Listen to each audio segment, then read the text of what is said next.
Welcome to On the Line With. I'm your host, Hanley. On the Line With is an arts podcast with a deep dive on mental health, substance abuse, and many social issues and causes at the forefront of our society. Join me every second Monday at 8 p.m. Eastern as I sit with various guests to discuss their art, personal stories, and inspiration from behind the microphone. You'll be on the line with me, Hanley, every second Monday at 8 p.m. Eastern. Thank you.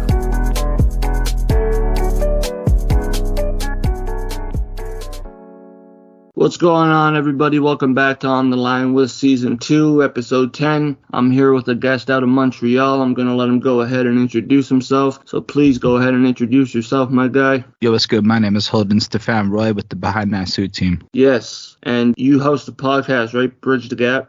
Yeah. It's kind of evolved, but for the simple terms, yeah, we have the interviews. We're playing around with other live content on Twitch. I also make music, and we're trying to venture into things like live events. So it's kind of become more than just like interviews. It's growing. I look at it like we're trying to create a multimedia network that is both for in real life, but also for the internet at the exact same time. Right. And you're also a hip hop artist first, right? Yeah, everything was all done to promote that. Yeah. So basically, yeah, a lot of the stuff I did back in the day when I was a hip hop artist was the same thing. Everything I made was basically to promote me and help others as well, but I was doing it to help me. I mean, I'm not going to pretend like with maturity and age, the idea of helping others isn't a lot more appealing, but like on the real, I just see it like the more altruistic you behave, the better your life will be. And so I don't really see it as anything other than the most refined version of selfish behavior you can have. But that's might not be your motivations, but if I'm gonna be that kind of person, may as well do it for good, you know?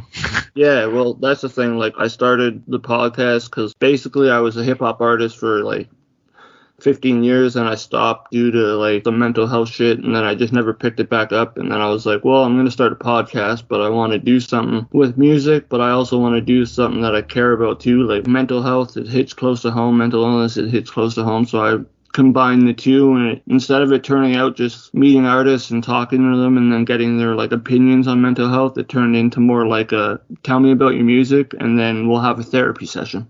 Like, I totally hear that. I mean, my show in a lot of ways is therapeutic in nature by accident. I didn't know that, but I've had 30 people use the word therapeutic, and I only talked to like 150 people. So you can imagine it's a significant amount. But a lot of it was just like, you know, that like saying it's not what you do, but who you know. Yeah. As you get higher in the game, I suppose you realize how true that statement becomes when you're not invited to anything that matters. So yep. How do you become relevant enough to have people want to know you was a lot of what motivated me. And I figured if I just learn about everyone else, I was like watching YouTube videos about that stuff, right? Like what people do to be successful, to grow, to be better. And then I figured, why not just talk to the people that are just like me? Like, I don't know how else to put it, but like, let's be real. You might have sold more shit. You may be like more successful in the bigger picture, but I don't think I've talked to a person that isn't just another version of me at a different phase in life. Right. And that was like really what it is. So if I can hear how you stay in the game, how you keep yourself alive, how you keep yourself focused, then in a sense, I hear about your life. And so you get this therapeutic, somebody gives a shit feel to it. And I get to cherry pick like the super cool things that you feel are like the highlight reel of your life. And like kind of like how Drink Champs likes to give flowers, and that's kind of part of its appeal. Like, I don't think we as people take enough time to celebrate the regular accomplishments that like we do. And since I'm pretty trash at doing it for myself, the best way to get people to compliment you is to throw them up first. You know what I'm saying? Yeah, and that's the same thing with me. My bad. That's a weed cough, not a COVID cough. What was I saying? You were talking about how like you got into content and it's therapeutic and something to the effect of responding to me finding it beneficial or something to go through that process. Yeah, so we're going to skip that because I forget now. But it did turn into like a therapeutic thing. Like the podcast that we're on right now is therapeutic to people. Like the artists themselves have said it to me, and as well as to people listening, because they get advice from it as well as they're able to relate to a lot of this stuff because they're either going through it or know someone who's going through it. So there's that, which is, I think, the best part of it for me. And then also getting to know like these artists and content creators or comedians or whatever the art may be, they all have different stories, but you learn them on a different level, you know what I mean? It's not just like, this is about my music, and then like everybody could learn that. All I have to do is check like your last radio interview. Not even. You just gotta listen to the motherfucker's music. And like, I don't need you to tell me about it.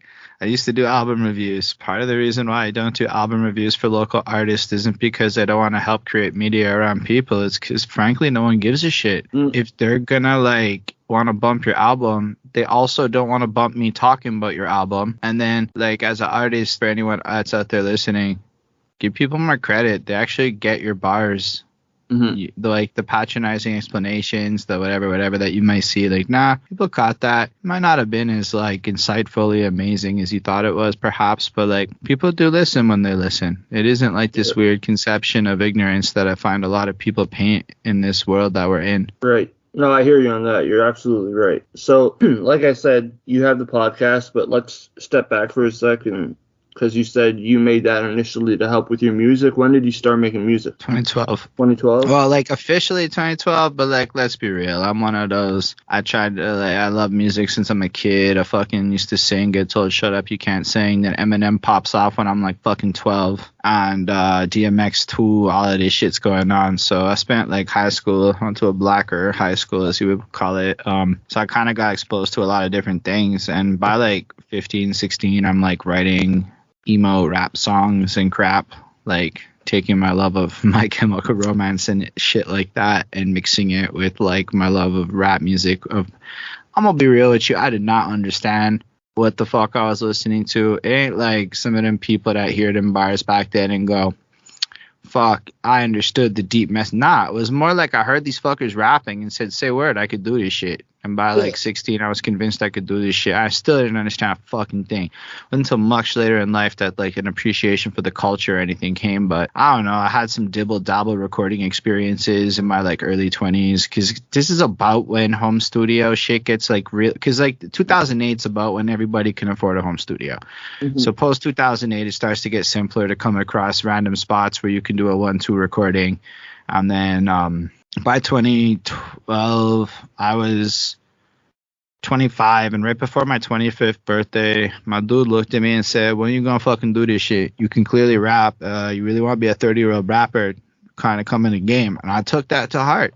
Because no, I did not want to be a 30-year-old. I did not want to be 34-year-old me now is more the truth of it. Like, you want to be like way farther along this deep into it, to be honest with you. Everyone does. Anybody that plays like they're satisfied, I just don't believe them. I believe the people that say they're hungry and they want more, or they're hungry and they're not willing to do more. But yeah, it's like back then, that was fuel. So I got the first song figured out, and the next one we bumped some shit up to fucking Reverb Nation and fucking SoundCloud and whatever. Those were the hot ones in the late 2011, early 2012 era. And then I got booked because Mans, shout out Nuclear Convoy, met the guy Bookworm. And Bookworm was a promoter at the time mixing comedy and hip hop in Montreal. So I had a few songs ready, and I got booked June 2nd, 2012 to go perform at the CFC for this Ain't Nothing But Punchlines 2 event. And I was the opening act. The whole event is a little tidbit. The whole event started 45 minutes late for me because I left my USB key at home. And the girl I was dating at the time literally taxied back and forth just to hook me up like that. Real fact.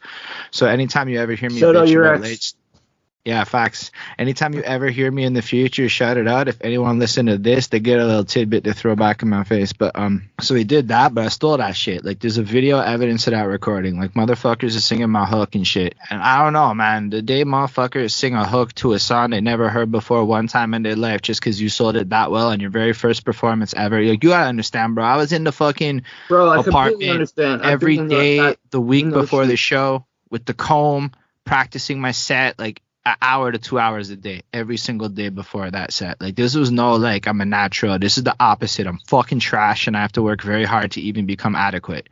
Like, I don't know. That natural shit's weird to me. And if you are a natural, I'm super jelly of you. Not like a hater kind of jelly, but I don't think you appreciate what you have if you really, really are natural. Because I'm not. I'm the Especially, opposite. I'm it takes fucking forever to get anything done because I suck guy. especially like if when they are like natural with it, as you say, like air quotes. If they Yeah, are natural it's with it, big air quotes. I really can't stand when those natural good rappers aren't consistent. It's just like, why are you like wasting this? Like, why don't you just at least ghostwrite for somebody? Yeah, I can answer that, but it's not a nice answer. Please answer it. This is not a hard factual statement, but if you look at the way a lot of artists make money, most of them, and I would argue anecdotally, we're talking over 90% of the artists I've ever met, do not make more than $40,000 a year legally. They may make it illegally. That's possible. But from a legal source of income, almost every artist I've ever met individually makes less than $40K a year. In those environments, you are never going to hang out with people that get you to where you're thinking about how to hustle some shit. I Nope. hang out with people who make a lot more money than me because my role in life is unfortunately not one of the valued ones, like a fucking coder. A coder, I'm me, equally skilled at what we do. He make more just on facts. That's what it is. Marketing is not as valued as coding. Facts. Facts. So like, if you never talk to $1 million because you're never exposed to $1 million, how are you ever going to think like $1 million? And a lot of people read some books and shit, but like, do you ever get exposed to that kind of person? And so I realized that most artists outside of the venture of being a product within the music industry don't, not everyone, I'm talking my anecdotes here, right? So don't be like the fucking guy in the comments like, well, not me. Of course, you might be that dude. But most people like, man, they low end in the regular, they work in factories, service jobs, call centers. And it's no disrespect. I'm a call center motherfucker back in the day. It's how I did my thing. Yo, some people aren't even working. They're on the system. And if you're on that grant life, you're just that disconnected. Like you're not Yep. even in real life anymore. You're in a whole other world. Everything you think is normal is not. No, the fact that you're on that grant life, you're an abstract percentage of a tiny population. And so it's like, man, how are you going to think about how to make moves that really create constant economic force if you never talk to a project manager who tells you how to think goal oriented? And it's like, yo, I only say this because like, you're talking to like a little bit of a refined version of myself. I know I come off a little grandiose to the people listening who might not like the tone of my voice. This is part of my brand. It's a character, but it's a character deliberately done so because I do work in corporate America and I am in middle management and I have had 7 to 8 years of professional training on how to be a white collar motherfucker, so to speak. And I learned through that process of corporate politics and the compromises of personality and all the weird things that go into that world in order to get to a point where you're in the rooms with the right people to get the kind of creative brainstorming possible. It's like, yo, a lot of people maybe made some errors of judgment with their employment in the pursuit of dreams of lower salary expectations. I don't know if that makes sense. Does. So like, I don't mean it to come off in an arrogant way. It's just, I don't we think you start sound talking arrogant, bro. I think you 5-year sound. fucking plans with people and why they need to sack a year of their fucking income to make $1 million in 5 years. That conversation gets really hard when somebody's making an hourly rate that is significantly less than mine is a huge thing I had to learn about this year. Yeah, I don't think you sound arrogant at all. I think you just sound like throughout your your learning curve with both music and just content creating in general and marketing, like you said, you just learn like the hardships that just come with it, no, that are inevitable, really. So like, I mean, with everything there comes some hardships. You know what I mean? You have to give up shit a lot of the time for the shit you want, regardless. So like, I don't think you sound arrogant. I think you sound educated, and a lot of artists should be taking notes on a lot of the things that other artists say, because a lot of artists think they don't need advice and like constructive criticism, and like, well, that's where the ladder stops. You know what I mean? That's when someone just cuts your ladder and just leaves you where you're at, because no one's going to help someone who doesn't want to listen, and someone who doesn't want to listen doesn't want help. Big facts, man. You know what I mean? And I think you're someone who listens and you observe, because I notice you have like a lot of different walks of life on Bridge the Gap. but in some way Yeah, mostly music they're all centric. connected, especially the Montreal guests. They're all connected in some way, whether they're politicians or if they're an artist. Then there's likely an artist that politician is a counselor for. You know That's what I mean? facts. Or at least So somebody like trying to in be one my way politician. that's 60 exactly. So that 6 degrees of separation shit is like even tinier when it comes down to like when you're interviewing people, because now you're just connecting the dots with people who wouldn't normally connect the dots with those people. That's true. But it's also like you said about the listening thing. I mean, I'm not ever going to pretend like I'm a good interviewer. I actually have really shit nights where I listen terribly. That's the truth of the situation. You don't always strike it out. No, I've been getting a lot of compliments on my shit lately, and I'm just like, yo, I just started this not even a year ago. So like the comments I get, I'm like, yo, I don't know if you're just praising me because you want another interview, or if you're like, I'll say it on wax. You're legitimately really solid with when to take back the reins and when to let a motherfucker rant. That's the art of this shit, right? I've had some interviews where the person had no idea how to fill me out, and I've had other interviews where, you know, maybe my attitude was in a play. I actually I have a game where if I don't really fuck with you, you're not gonna talk a lot on your interview because I'm an interviewer. So now you're interviewing an interviewer, so you better be ready for that shit. You're not interviewing a rapper, and like depending on who it is, if we're gonna do like a mental health podcast, and I don't say it like that, but now it's like serious voice, like nah, it's not the right time to be a shithead. But like let's say it was like a straight music politics podcast, well, like our impromptu one we did for car chats, like. Yeah. You could have just been like, nah, fuck this. But even in an impromptu environment, you're just laid back and you're the same way you are now. So like that's how I could tell that you're genuine in the way. Let's say I have more of an invested interest in a guy living 2 hours away of maybe not being such a shithead. I'm from Montreal originally, eh? Yeah, it's dope. Stills. I know you had said that. I know the spots. I know the ends out there too, and I have family in the reserve in Chateauguay and shit. So like, you know, like. Oh, it's dope. But yeah, back to like, let's get back to the music. Like, I know you said like you did a lot, like, and then you got booked for the that was all in 2012. I was just like a dibble dabbler. Then I got booked in 2012. Now what happened is in 2012 in English Montreal hip hop, we're on the tail end of what I would call a buzz. As in there was a lot of shows happening and enough of a local fan base that like, no lie, I'd be at like my 8th show in a year because I had a run for like 3 years where it was minimum a show a month.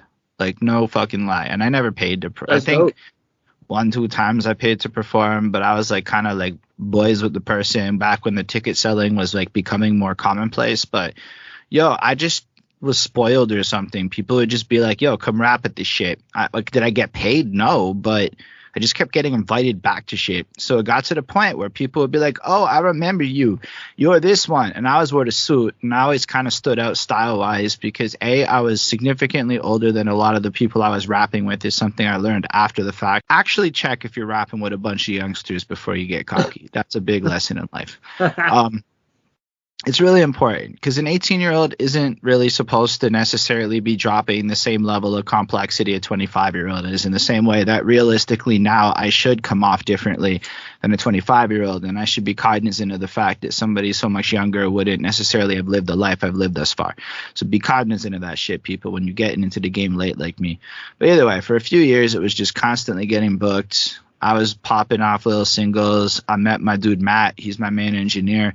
He's still my main engineer, although we still have to link up. COVID made it weird because he got like people like him had to figure out ways to make money. So It's not that our relationship's different, but I don't imagine that any relationship where you're paying an engineer on some good rate shit and and it was loosey goosey fully stays the same. Why? Because it's bad business.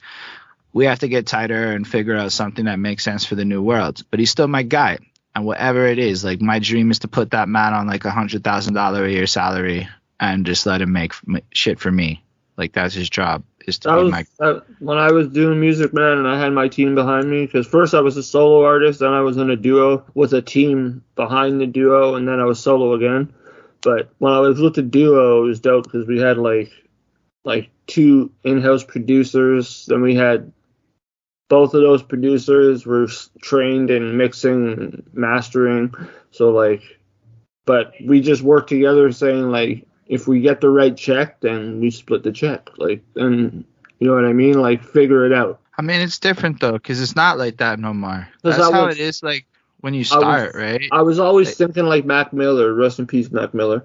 but, like the problem is that like it's not how it works no more. I don't think that's the right approach. I think you should pay people for ownership. Now, man. It's too open source now. It's not even like that. It's more, you got to think about it more practically. Like, put on your interviewer hat here, not your artist hat. Your artist hat's an idiot. He's thinking like an artist.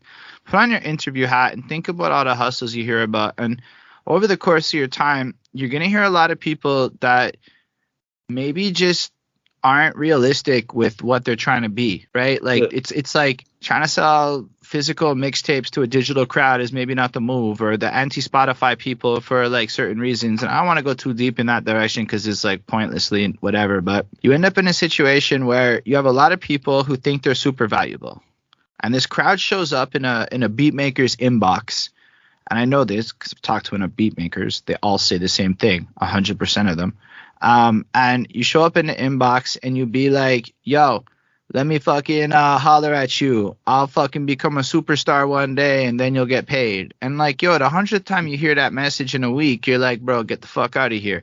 Every videographer is going to hear that. Every agent's going to hear that. Everybody always hears that. All a lot of rappers know how to do is rap. And unfortunately, the difference was like when we came together as a group and met each other, everybody had the same thought. So it wasn't like we planned something and we said we'll just split the check. Everybody was like, if we make money, we make it together and we split it evenly. But if like we had our own solo gigs or solo shit, then that check is your check. Keep your check. You know what I mean? Yeah, that's your bag. That's fair. And I think that collectivism can work, but it's not going to just work because a bunch of people want to show up and fucking do it like it used to be. Because the truth is like, yo, if you don't even have a plan to move your own music and your whole plan is to find people to help boost up your fucking game, like, check it. If I was just waiting till I had a videographer and an engineer and a beat maker and an everybody to go do things, then I'm a fucking poser. Because that's kind of what I find happens a lot. A lot of people find, look, if you have it and you good with it, run it. But to actually find that in your, like, especially past the age of 25, it's complicated. You're in corporate land. These people you work with in day job land are not your friends. These people all over, like, making new friends as a fucking fully grown adult in a sincere and genuine way is super complicated. Nobody tells you this, but the best reason to ever go to university is to find this posse that we're describing. But if you chose not to go to university / grow up in an environment that forced a posse upon you, like, bro, it's not free to get a posse no more. And you're, as an adult, like, this engineer makes money to be an engineer. That's his job. Why is he going to give up his job to boost you? What's the value? These are lessons I had to teach myself, right? So I'm not trying to shit on like the people who have dream things, but frankly, no, like I said, this is the type of shit that these artists need to learn before they get into the game, because they get into the game expecting old artists though. If you 18, bro, I might even help you. Hit me up. You never know. I might be feeling charitable.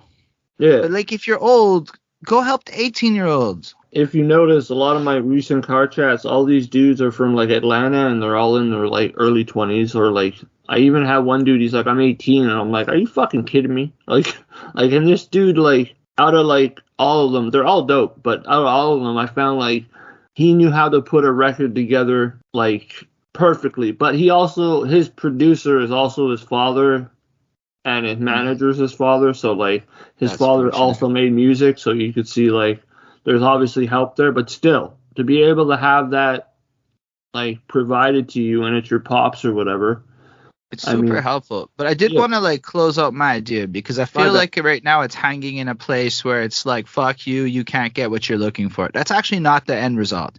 The end result is to go one step further and about finding value to offer the world, so that the value that you bring to the table on top of your music is what brings you into a collective form.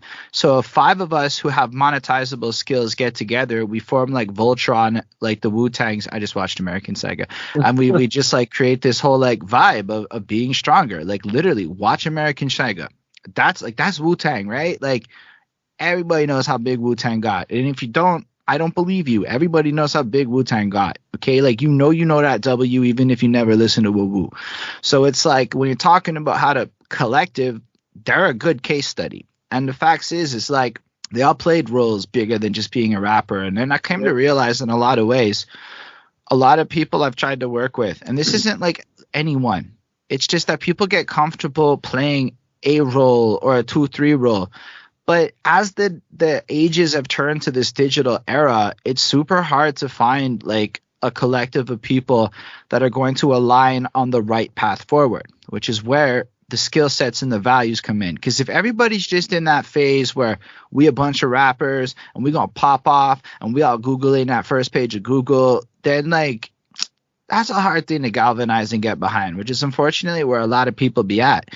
So that's why if you specialize in a thing like myself, I'm not going to lie, project management's my shit. I'm really good at planning. I'm getting into like the top levels of video editing, how to produce a show, not just like rap producing, but like the executive producer, the decision maker, the how to craft out sets, how to make smart ass choices to grow shit, right? And then my man's is becoming video editor dude. So it's like, bro, that's where I'm trying to get to, like what you're doing right there. Like I like being behind the scenes, you know what I mean? I hate it, but frankly, that's where you get to that's where ownership comes in, and perhaps sometimes it's better to do shit you hate if you get to be like the owner of the brand. And I do really like being the owner of my brand, but I also am aware of like all the work it entails beyond the music. Yeah. See, that's the thing. I don't have to worry about making the music no more because I stopped that. I'm doing an EP to raise money, like that fundraiser I'm trying to put together. I'm doing an EP too that I'm going to sell to raise money to donate to. I'm doing a bunch of charitable shit in 2022. Like my motto is to give back and not give in. It's catchy. Yeah, I like that. Well, finish your statement and we'll get back. Cool. Let's just go back to the music, dude. You don't understand. I can do this for hours. So when it comes to Wu-Tang, who's your favorite Wu-Tang member? I think I'm currently torn between Method Man and Ghostface. Method Man is like undeniably smooth voice, great flow and shit, but Ghostface just raw. He just makes shit up and it works. Like he could just do what he wants and I don't have to understand him. And that's magical. Yep. But yeah, definitely those are my two guys too. That's cool. So when you started making music, like did you have any like mentors or like who inspired you? Like mentors? Nah, bro. I'm a white boy back like then, and we're talking like I'm already employed, and I know like people might be hearing me going, "You're a white boy." Like what, bro? Come on, prior to Macklemore and like fucking his whole shtick with fucking Kendrick and shit, right? That white boy thing was different before that move, okay? Like so, I'm in like it's different. I would go to shows, bro, and like a bunch of people would stare at me, kind of like, "Yo, one of these things is not like the other." I had quite a few moments like that. I still did my thing. But it was also because I probably had no idea what the fuck I was getting into back then. But I was older than a lot of the people that I was rapping with, or very disconnected life-wise, because here I am, like, I work full-time. I'm caught up in office life all the time. Like, I'm never really in this scene or in the streets, and I'm also not in the schools, right, which is the other breeding ground. So those are the two main breeding grounds in Montreal. There's the schools and the streets, but then there's this like other group of people that kind of float through the corporate life, the call centers, the factories, shit like that. And like, so I'm in that world. And frankly, when you're in like a call center going into like a software company, like, yo, your mentors are not telling you to rap more. They're not telling you not to rap because they know that's stupid, but like you're getting like I got discouraged from getting into merch years back by somebody I worked for who basically talked me out of it like it was a waste of fucking time. And I had to go through some shit that was like the opposite of having mentorship up until a point when YouTube came in. And then I started getting more people who are older teaching me about SEO and giving me some advice. But with music, it was the opposite. It was almost like nobody in the scene ever really wanted me in the scene, and I just like because nobody ever opened a door for me. And I don't mean it like 100. I'm sure a lot of people may, and let's be fully fair to people. I was not like this at 25, yo. I was a big ass shithead, arrogant piece of shit. Facts. Understood. everybody out there knows me back then. I'm not denying it.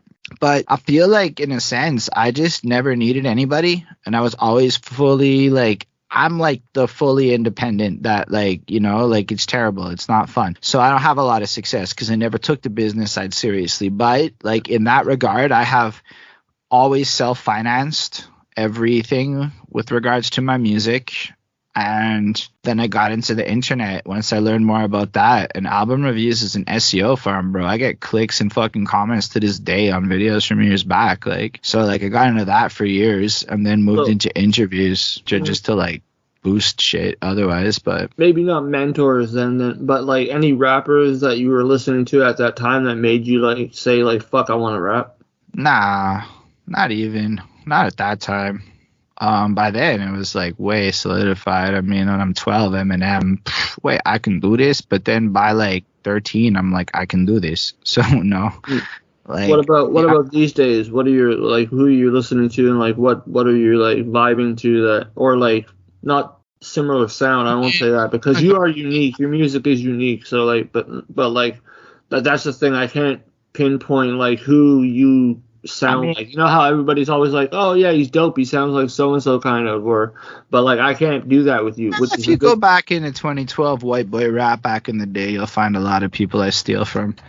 I'll give you a freebie. Old school Yellow Wolf is a huge fucking like influence. Sage Francis would be another one from back then, but honestly, it's because I haven't heard fucking anybody say that name in a long time. He's a fucking chunky ass white guy with a beard. He looks like he could be my fucking dad. Okay. He's dope though. But like, yeah, he is. I really fucks with him. He's somebody I tried to interview him at one point. He's like, I don't really do interviews, but whatever. I tried and I was too thirsty. You can't. I get that with a few artists I hit up too. But like the thing is about music is I think Nate Husser is one of the people I listen to the most like that because he's Montreal. Sorry, he was just in Ottawa a few weeks back. That's fire. I was at a show. I've not yet seen him live because he keeps performing past my bedtime. Is the fucking facts of this shit. It sucks having 9 a.m. work times. But basically, yeah, I'd say I listen to him a lot. His Adult Supervision EP is full of bangers, and I really fucking enjoy that. I don't know. Beyond that, it's a lot of individual tracks, a couple of little Montreal things here and there. I think. I was gonna ask you who do you fuck with, like, as an artist most in Montreal? Like, if you had to have like a top 3 Montreal list. Mike Shab. Nobody's going to agree with me, but Deuce God, because Deuce God's a wave. And I checked him out after you posted something from him, and I fuck with him. He's dope. He's a wave. I mean, Husser is like, I feel like the go-to, and I like Husser's music a lot, but like Mike Shab's a powerful force.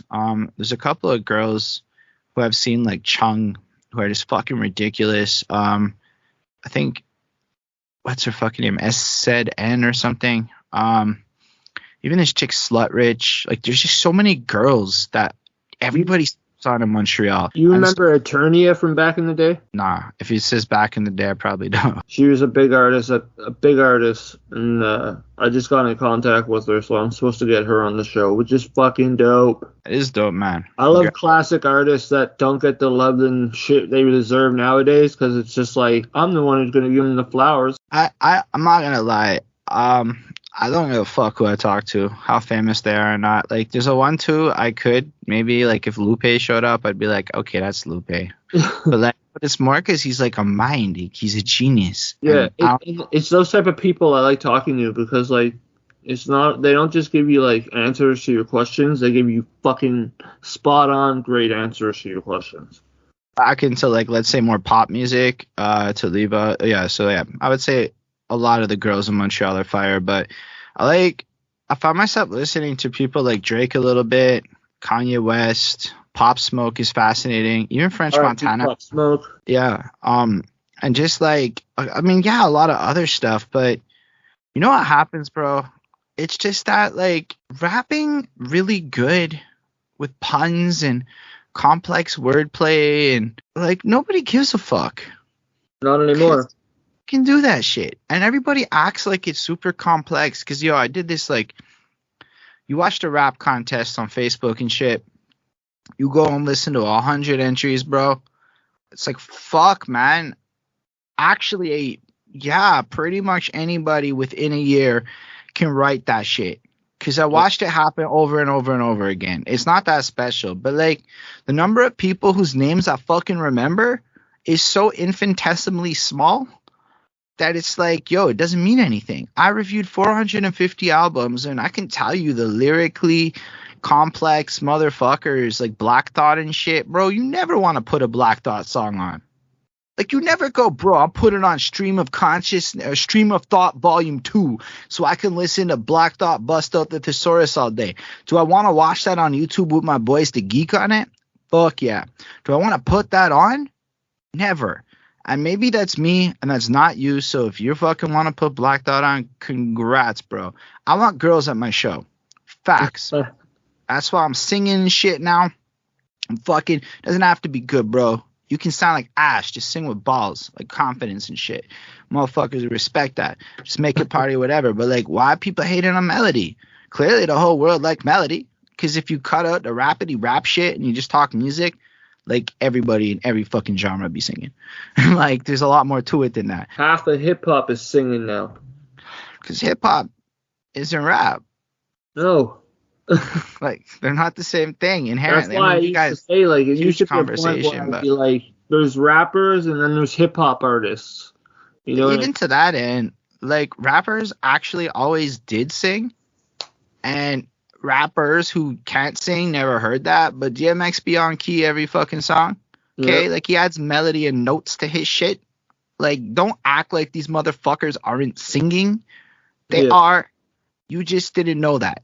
Look, go tell me Bone Thug wasn't singing back in 1987. Daddy and Biggie songs was fucking singing, man. Like, I mean, yeah, certainly there's a lot of rappers that had shitty singing voices that are like fun to listen to, like Ill Bills or dudes like that, sure. But even then, they're on key. They have basic vocal lessons down. Like, there's so much more to the delivery thing than I think a lot of people are. So when you just listen to like guys who write good, I guess it's like, yo, I don't know. Why do I want to listen to you rapping about how like you be like the dude when it's like, are you the dude? Hanley be doing the dude shit. I don't hear Hanley rapping like that. You might. I literally don't know what your rap is like that much. But like, I'll send you a link. But like in general, it's like, what do you do, man? Like, everybody I respect in hip hop be talking about paying their friends. Are you paying your friends? How many of your friends are on your payroll? Unless you're like literally spitting that kind of game. Because I got 2. The answer is 2. Then I don't know that we're all on the same page anymore. I pay them very shittily. Let's not act like I'm balling. But the fact that I got 2 people I can say get like a monthly out of me, like, yo, it makes you start to think about things a lot different. Plus, am I even the best rapper? Fuck no. Come the fuck on. I am not. But like, who the fuck do I sound like you said? Because I put more time into like defining my brand than I did fucking trying to rap good. I ain't trying to up my pen game. I'm not trying to out rap you. I want your girlfriend, no lie, to listen to my song and feel it while you don't get it. That's what I want. But when that should be your intro to everything. I mean, I branded it as Dad Dick Energy, No Kids. Dad Dick Energy, No Kids, yeah. Gotta throw the no kids on. Okay, like, here's the thing. The no kids versus kids thing, it's like a switch. A lot of people like one more. A lot of people like the other more. You just accept that you're winning either way. Dad Dick Energy. So, like, when it comes to the music, I saw you have, like, a project in the works. I think it was called Yo Mayor Penguin. I found these beats on Instagram. Yeah. Yeah, so how many tracks are on that? And did you actually just find those beats on Instagram and use them? Absolutely found them on Instagram via a reverse hashtag search of Montreal beats on a quest to like kind of half-ass find beats for the cipher I was running. And then I hit him up and I said, bro, I'm doing this mixtape series. Blah, blah, blah, blah, blah. And then he's like, I love the idea of it. Sounds really cool. And then he literally took, this is my favorite part of how this is played out, because only 9 of the tracks are out. But he literally took the fucking, yo, fucking Mayor Penguin, or whatever the fuck I said on my first track, and made it his beat tag. Yeah, I remember I saw you post about that. That was my favorite part. But yeah, that's all related to my mixtape shit, which is back to like there's this thing called like the toolbox paradox or paradigm or some bullshit where basically motherfuckers chase perfection in ideal circumstances too much, and honestly nobody gives a shit. So I was not getting anything back from any single engineer ever, bro. Like, I wrote an EDM album that slapped so fucking hard that maybe I made fucking fame off of that shit because it's so good in terms of like the general chorus. Now I have to re-record it because I'm better, so maybe it's a blessing. But like the engineering just didn't happen for reasons outside of my control. And other things, the engineering or the features or stuff got really like not working with other people. So at a certain point, I was doing my cypher, and it was all Montreal beats and shit. It was every Tuesday till Homeboy got a job, and now we're thinking it through how we're gonna bring it back.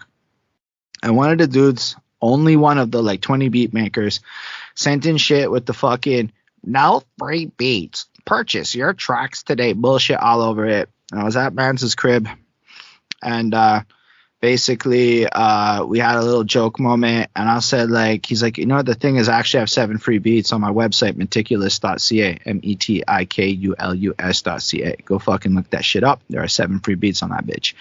You can download those beats, and they're for profit, so at least within the realms of whatever fucking you're stealing beats for Spotify anyway level of for profit you're ever going to do with it. I might have to check it and use one for fucking my EP there. That way I don't have to find any more donations. Facts, man. Just do it. It's free beats. That's what they are. They say free. Go on fucking BeatClick and look for free for profit. You'll find a shit ton if you don't want to fucking deal with paying for people. Anyway, so I took them and I basically went on Twitch and I off the domed 7 really shitty songs. It was just me rapping for like 26, 24 minutes. I would say it's not worth listening to unless you want to hear me rant about shit while rapping. After that one, somebody said to me, "Yo, bro, how come there are no hooks?" And I said, "Oh shit, I should do this again." And then the next beat maker followed up. So that first one was, Yo, Meticulous, I found free beats, because it was an inside joke, and if you don't get it, oh well. And then the second one, guy had beats on YouTube. So I said, "Yo, Backer, I found these on YouTube." And that turned into 13 tracks, but I put hooks and shit. So like it's actually kind of more palatable. And honestly, when I listen to it now, I opted-domed the whole thing. I mixed the whole thing. It's trash. I mastered, though, nothing. There's no mastering. What the fuck's a mastering? And I put it out, and it just kind of, like, people kind of started listening a little bit, complimenting a lot. Because it's off the dome. People are watching me make it live and shit. I'm streaming the live creation process. Then after that, I basically did the next project, which was Skin Deep. I found these on Bandcamp because he had 10 or 14 beats or whatever on Bandcamp. So I did those, and all off the dome. Had some features this time. Added ad-libs in that one. So like each tape, it's a little like a progression. So as of that point, there's ad-libs now on the project, and then, like, you know, we moved on from that one to my homeboy Vincent Price, who was my DJ at the Crossroad Cypher we were doing. And he's like, the one who lost the hard drive, isn't it? Absolutely. And we lost it, RIP. But he hit me up and he's like, your shit. That's amazing. I appreciate it, Stills. No, I mean, don't get me wrong. I know you follow my shit. I see your comments. I don't take that back.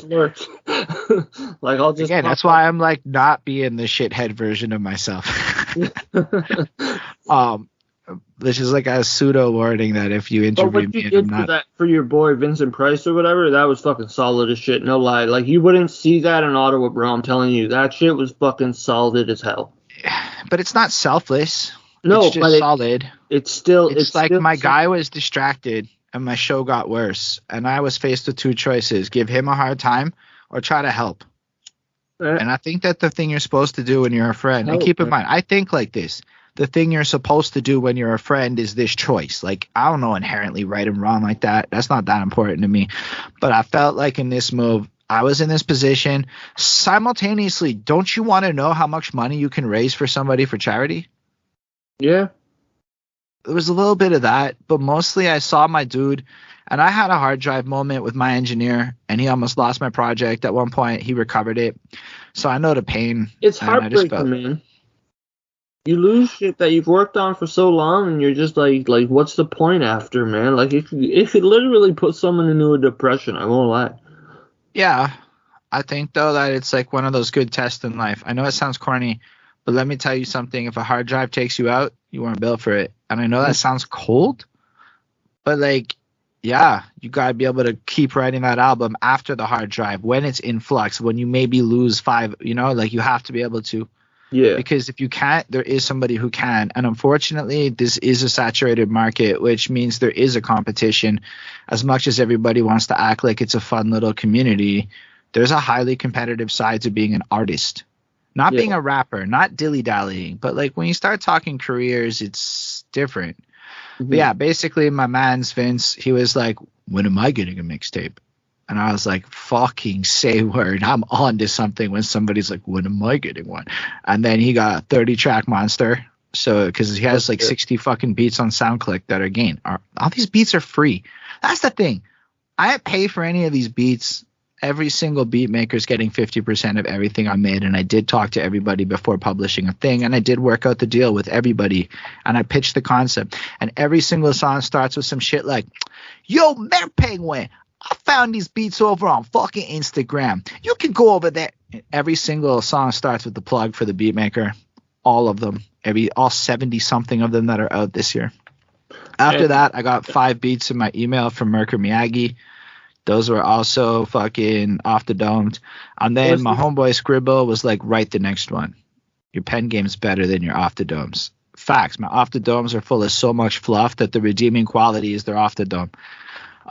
But so I started writing this project, and this one is the first written of the mixtapes. I guess it's gonna kind of work out as my next project. That counts because I wrote it. But like, really, who fucking cares? I still mixed it. It still sounds like ass. But yeah, it's just kind of on the subject of mental health. It's really about dealing with shit, right? Like, we'll get into that in a minute. I just have like 3 more questions about music. Then I'm going to let you introduce whatever song you want to introduce for the intermission first, and then we'll get into the mental health shit. But the first question being, the Mayor Penguin project, is that totally out yet, or is that coming out? Not even. There's only 9 of the 24 songs. I'm still writing shit. Like, I wrote 3 songs. So it's still in the works. I said, I had to change it up. Instead of just write, record, blah, blah, blah, move on, I said I'm running out of time because I want this shit to drop on December 31st in full. So I'm just going to – I have 4 more songs to write, and then I have 7 to record. I have a couple of features to get recorded, and shit will be on time. We good at this point. But that's part of the exercise. December 31st. Yeah, so it's not about being good. It's about getting it done on time. And it doesn't matter if it's amazing, because who the fuck cares on their iPhone 6, 7, 8, whatever. Last question. That music video you just put out, I think it's called I Always Wanted to Film a Music Video in New York. Yeah, I always wanted to film a video in NYC. I'm sorry. But, how long have you been waiting to do that for? I mean, always is a hyperbolic statement. Always is like, oh, I really want to do that. I always wanted to do that. Like, when did the idea of wanting to make a music video in New York come to you? I mean, I suppose. And why New York? Because it's like the epicenter of hip hop? Not even. It's nothing like that. It's more like you see people make music videos in other places, and it's just fire. So trust, it's not exclusively New York City. It's just that, like, in this case, I knew I was going to New York City. I figured I could do this. Like, to me, it's a repeatable concept. I actually kind of tested the video concept of just filming random graffiti in Montreal in another music video. But, I mean, I always wanted to film a video in NYC in the sense that I always wanted to travel with my music and be out there. And it's more poetic than the specific literal nature of NYC. So yeah, I guess because it's New York City and you see it on fucking TV and shit, yeah, I always wanted to do it because I always wanted to go everywhere I ever saw anywhere. So it's not like New York City special. It's just always wanted to. And a follow-up to the video is my last question on music, and then I'll let you introduce the intermission track and we'll move on. But how's the response been on the video? I mean, everyone who I know saw it seemed to like it, but I mean, it's the same shit everyone else has. How much money you put into it. Yeah. I accidentally Spent $126 on Google ads, and I got a lot of views, I suppose, and ain't nobody fucking click, comment, subscribe, or anything. So I spent $123, so my dick looks bigger in the eyes of somebody that might click on it in the future. And unfortunately, that's like where we're at in the music game. We're not at the part where we care about honest shit no more. We're like, yo, I'm probably gonna spend $500 in Google ads just to fake the rest of my numbers so that one doesn't look as fucking transparently fake. Fair enough. I'm gonna make more money off of all of it. And here's the thing, here's what's fucking wild is people act like, oh, organic is cool. Bro, you ain't ever had an organic fucking successful video if you're saying words like organic's cool. But you aren't organic is what I'm saying if you're saying it's cool. Because I've been organic for like so long that I'm telling you, you need to go paid. Because you stand a fucking chance being organic unless you were already doing really well because of what you look like or some other shit. Like organic off of SEO strategies and shit, like, come, man, get a job, get your money up. That's what the rappers keep talking about. Why do you think they keep talking about getting your money up? You think because the game's fair? Nah, it's not. Anyway, the reality is I think the video is a cool concept that's going to age well. And you filmed it on a Galaxy, right? Yeah, Galaxy S10. That's all part of it. It's part of the – that's it. That's the part of it that's cool. It's like, look, I did that. Did you do that? Okay, cool. Go do that. You can go do that. Why don't you do that? It's more like that's my goal. It's to challenge you. It's to say, look, I'm not fancy. Go do better than me. Fair enough. So you sent me 2 tracks. You want to just introduce it? Yeah, this next song is called I Always Wanted to Film a Video in NYC by Holden Stephan Roy, available everywhere with the music video we were just discussing. Yeah. Hey yo, shout out Mary Penguin Music on Instagram where you can find 24 free beats. Follow and get that. My imagination has taken me far, so far that connecting to people has me largely wondering why the connection's so sparse, my ego being deaded. You witnessing vision and charm, the confidence twisted to arrogance when they small. My brother hit me in a text after years of being apart. The journey I've been doing, consistent apart, because I've been doing this for blood. They said they watch and be a star. Remodel shits effectively, fatherless, how we fall, become martyrs to a system till we change habits, we at fault, passing blame until we learn to deserve the ball. I'm heading to the big apple, got to recharge, been working to a fault. Lines tremble as foundations and walls lack the support to make sense of it all. Tell me take the win, remember to stand up tall, enjoy the sprawl, yeah. I never been to New York City before.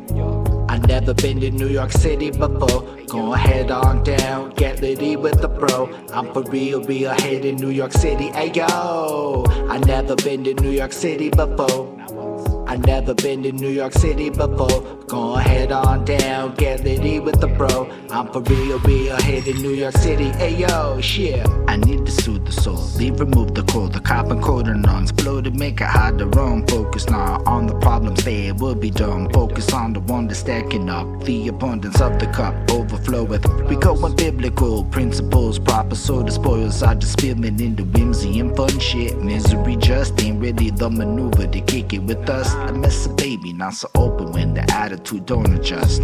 I fucked around with my funk, now I'm holding it up. Cyclical nature, borderline with the strut. Seasonal like the retrograde, by me in lust. Then in the slump, thank God the homies in me place they trust. But here we are in the present times, the best of times, the ones where I'm alive and pizza choices be divine. In New York City, really this Roy's kicking it live.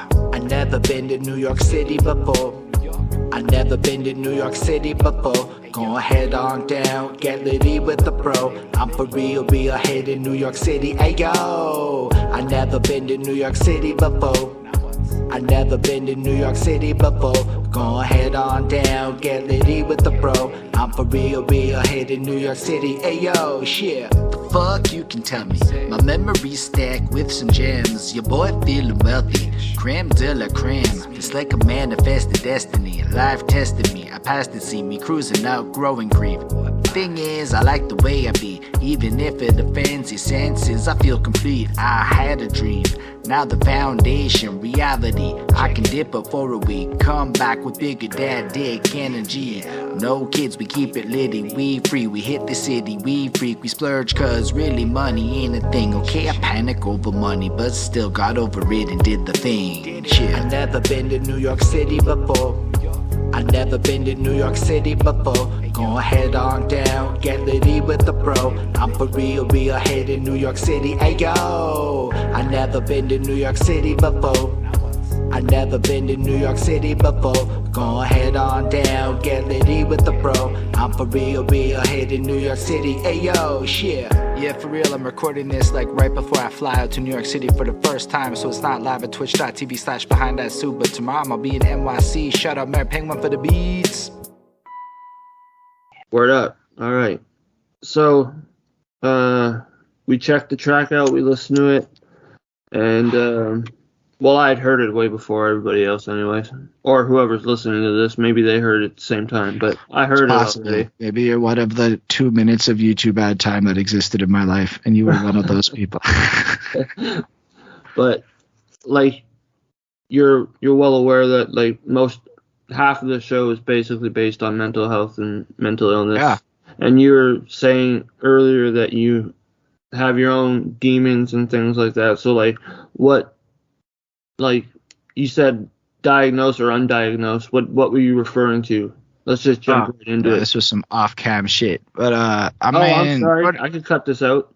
No, I meant like we were talking about it off-cam. So we were talking saying that. Prior I was adding the frame of reference for those folk. My interviewer self can't help it, my guy.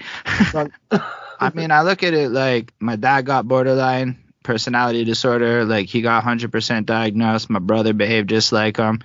And whether or not I inherently have said thing, which, let's be real, if you go through traumatic bullshit, there's a high likelihood you should look into this. Or that's what taught me to be a man. It impacted me enough that, like, trust, it's not simple to deal with people in any regular or meaningful way. Like, I don't have friends like people have friends, and I don't really deal with happiness the way people feel happy. Like, nope. I feel like people put this expectation on happiness on you when you're charismatic because, trust, I know for a fact that when I light that switch and my eyes light up, I'll make you feel amazing, but I don't feel amazing while I'm making you feel amazing. And that's a real thing. So what do you think is causing that?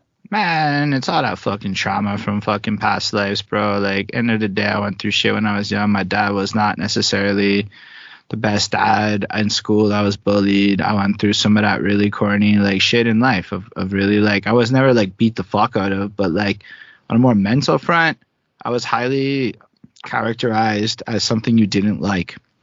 I was constantly told not good enough shit, whatever, but simultaneously, you're really fucking smart and, like, you're the golden child. So it creates that, like, fucking delusions of grandeur complex within oneself where, like, you're like, yo, I'm simultaneously better than everyone while simultaneously worse than everyone. And then you go back and forth your whole life trying to understand the difference between words like arrogance and confidence, which are not the same.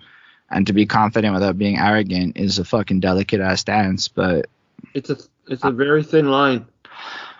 And I go through that shit. But then, like, 10 years ago, easy, my dad gets diagnosed. So, like, I was learning about borderline personality disorder and cognitive behavioral therapy and shit long before it was, like, trending. And I don't mean it to have this tone of voice, but sometimes, like, people be wildly talking about it, like, now, like, it's super, like, normalized, but it's weird. It's weird. Like, see, people act like it's normalized, but people don't talk like it's normalized. Like, you think I can just walk into most environments and talk about borderline personality disorder and expect the same paycheck after and expect the same opportunities after? It's not normalized. No, it's not. There's a normalization effort happening in younger circles, and I suppose that people who get diagnosed and end up in certain ecosystems due to algorithmic exposure maybe feel like stuff's being normalized, but I've had to have the I'm possibly not neurotypical conversation with, like, hundreds of people over the last couple of years. Trust is not, like, and then the problem is you get good at faking some shit. You do. The 10 motherfuckers have no idea that, like, deal with like stuff like how to react emotionally or how to not ruminate for there's still to this day mornings I'm supposed to wake up and do some shit and 2 hours goes to being fucking mad about honestly some shit from 9 months ago. Bro, Honestly. I'm telling you, man, when I was diagnosed with my bipolar, man, like a lot of people bipolar, they talk about having ups and downs, and like I'm literally like if I get an up, I'm fucking happy about it because I'm always so down. You know what I mean? So like I know what you mean by like 1 minute I could be all about to do something and think about something from like a year ago and be like, fuck, why did I do that? Or fuck, why did I listen to that shit? Why'd they do me like that? Like you know what I mean? Like it's a constant fucking reel in your head. It's always playing, but you're never in front of it until it puts you there. I suppose it's because like self-awareness becomes like an obsession at a certain point if you're like me, because you actually do want to make money and succeed in life. And I'm not like anywhere at a point where I can hide it. I can just blend in. Okay. Like it's not impossible for me. It's impossible for me to fully blend in a way, but I know how to play my role in such a way where I add value to whatever team I'm on. So that way I can be an eccentric weirdo and people love me for it rather than fucking have an issue with it. Because the older you get, the less cute it gets. The more people be like wildly like, why aren't you behaving like that type shit on this middle class normative actions.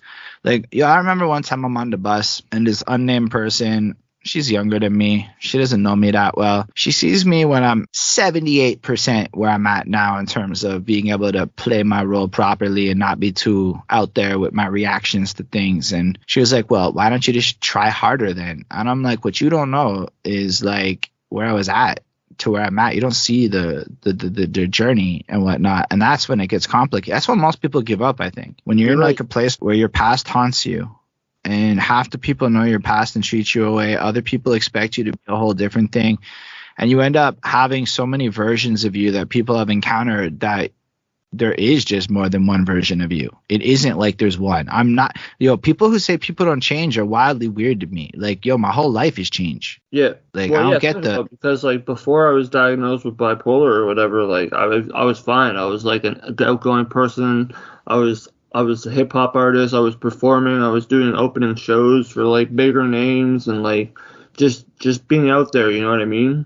Like, but now it's like with the bipolar and agoraphobia, it just changed my total perspective on anything because I have to choose my events wisely. I have to choose the war of words with whoever's like on guard with me right there. Whoever wants to have a war of words with me, I choose my battles. Some I'll take part in. If someone wants to go at it with me, I'll go at it. But I choose my battles because I know that there's some energy that I just need to keep out of it because it just gets ugly for both sides. And like that's the thing, like especially like now that when you get diagnosed like that, obviously something changes. There can't be no change. It can't be like, oh yeah, I'm fine. Oh, but you're diagnosed with bipolar and agoraphobia. I'm still fine. Nothing's changed. No, it doesn't work. So to what you were saying, like people that don't change, it's bullshit.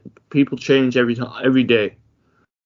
I mean, I've had experiences in my life that forced me to change. Like, here's an example. Talk to girls about their rape history. I know it's not a pleasant subject, but go talk to girls in your life about their experiences with men. And it's hard to not treat women differently after, in my opinion, because you hear so much shit and then you're forced to like reflect on your own life. Have I done any of this shit? And you're kind of like, maybe, like I was thinking about it today. Like I always felt like a way until the Aziz and Siri case where like, I know I've been Aziz and Siri, maybe pressuring a girl a little too hard. And is that like, it is what it is. Is it good or bad? I guess it's her perception. And I just have to hope that the perception of the people in those moments were like proper and shit. So, but then you think about that about yourself, then you have to like change. Or you can't keep behaving the same when you have these moments of like, maybe I behaved poorly and hurt people in the past. Well, I guess you have a choice in that moment. Are you going to keep repeating the actions, or are you going to try to understand the signals that trigger the actions to create the new habits? Habits is everything, right? So if you have the right habits, you can at least have tools when you want to do the drastic radical shit. When you want to be like, fuck my normalcy, I want to go do every bad thing I could ever think of fucking doing. At least if you have habits in place that are proper, you can focus the energy to those habits and not make some of the mistakes you may have made in the past. Yeah, like you learn from your mistakes, and like, I mean, hopefully the mistakes aren't big enough that you land somewhere you have to think about it for a long time. But happened to me. No, man, I mean, I'm one of those people who just keep it neutral until you cross me, you know what I mean? Like, if you cross me, then I don't need to deal with the energy, so there's no reason to keep you in my like atmosphere, you know what I mean? Like, it's better you're out of it than if I keep you in just because I feel bad for the situation, you know what I mean? Yeah, just on that note, man, I'm like even less neutral than that now. I'm more leaning to, I'm going to make it harder for you to get into my world. That's how I've been thinking a lot lately too, because I've had some situations with some other content creators in the city. They like to use things like my openness about my like past addictions and my struggles with mental health, and they're trying to say that I'm profiting off people's hurt and shit. And I'm like, well, first of all, I'm a not-for-profit podcast, so I'm not. I'm 100% for profit. Not my podcast. I'm a guest here, so I'm trying to like, you know, do the thing and shut up, whatever. I'm not making money on this, nor would I. But like, that's the issues I'm having with some people in the city, which is whatever to me, you know what I mean? I've cut them off. There's no reason to keep them around. That energy is out of my atmosphere. So enough about that. Let me just redirect ourselves back to like how you mentioned, you said your father was diagnosed with BPD and your brother has BPD? He never got diagnosed, man. It's like, yo, when you come from a certain economic class, going to see doctors is not your priority. It's so when you say your brother was acting like your dad, bro, it's like how were literally watch a habit set and then you watch the exact same habit set. Like, the same reactions, the same confrontational habits, the same style of argument, the same logic reasonings. Like, could you give like an example? No, it's my family. Not like an example of your family's really argument, like of an argument that like be like some nothing burger shit. You ever seen the Dane Cook nothing burger fucking sketch where like it's like fucking, it's not a real thing. It's really just you don't like the way somebody said something, you misinterpreted it, you twisted it to feel a way, or often it'll be something like they'll say there's this expectation for other people to actually know what's going on inside your head that is not fully communicated. So I may make a comment and I have no idea that this comment strikes a nerve with somebody, like a person. And so that escalates into some bullshit. And then because I'm feeling away, it escalates into some other bullshit. And then because everybody kind of thinking and rationalizing in the same dumbass way, it feeds this cycle of like fucking negative energy. Yeah. And the way the logic works, it's the way people think and the way they put ideas together that you really start to see the nuanced differences of shit between neurotypical and not, I find. And so I don't know how else to really describe it, but it would be like they get butt hurt over the same fucking shit. And I don't fully include myself in the same way, but only because like I make these huge conscious efforts to let shit go in ways that are different. Mm-hmm. And I'm at a different place with it. But deep down in my soul, it's the same bullshit. And it's often with misinterpreting what other people say. Either you think things mean a thing, or they think that you expect people to have a bigger understanding of your utopia. I have a friend that I can probably contextualize this better, that he maybe is a little Puritan with girls. In his mind, girls are supposed to behave a way ethically. Like, don't show too much cleavage, don't be a hoe bag, whatever it might be. And so he gets frustrated, and in the conversations, he acts like this is how it's supposed to be in tone and in word choice. And in his mind, he truly believes it, because the awareness that maybe other people's realities exist and that your perceptions of the world aren't the uniform truth of things isn't as easy to process. So it's a lot of shit like that. So when you have a bunch of people that literally believe they're right about everything because of how their brain's defense mechanisms work, it's complicated. And then another way of looking at it is people be living in fight or flight mode. So a lot of people are in that fight or flight mode all the time for some reason these days. it's never turned off in some people. It's that borderline shit. Yeah. I mean, I'm not going to say like I'm a therapist though, but yo, the best way I can describe the experiences I've had with borderline is living in a perpetual state of fight or flight. So your logic set gets twisted and you rationalize things like every fucking person you talk to is a threat and every moment's threatful. Like you're not actually present in moments because you're so worried about like 19 other things. And yeah, you disassociate almost. And you work through it, I suppose, if you want, but it's active and it's painful. And I would argue that I don't know a person who's really made the kind of growth that they want to make in like under a decade. Yeah. So I'll stop asking about like the family and BPD. Just want to ask one thing. Since your dad's been diagnosed, I'm cool talking about myself. No, I know. I feel you. I understand where you want to draw the line, and I won't pry. Like I don't do that. Like I said, like I get deep into it, but once someone says they don't want to do it, then I skip it. All I want to ask, and this isn't anything I want to know about what your father's done. It's more, since he's been diagnosed versus when he wasn't, have you noticed a significant change? Yeah, but it's both of us, and it's all of it. I'd argue that it's twofold. Part of it is related to the fact that he was an undiagnosed diabetic for a long time. So there's a much more significant change in finding out he's a fucking diabetic and getting his fucking blood sugar in control. And he stopped having sugar rages. But that shit's a pain in the ass. I'm a diabetic too. But like he didn't know it for 15 years. So imagine growing up with a dad who had sugar rages and didn't know it. Yeah, I only learned when I was 17.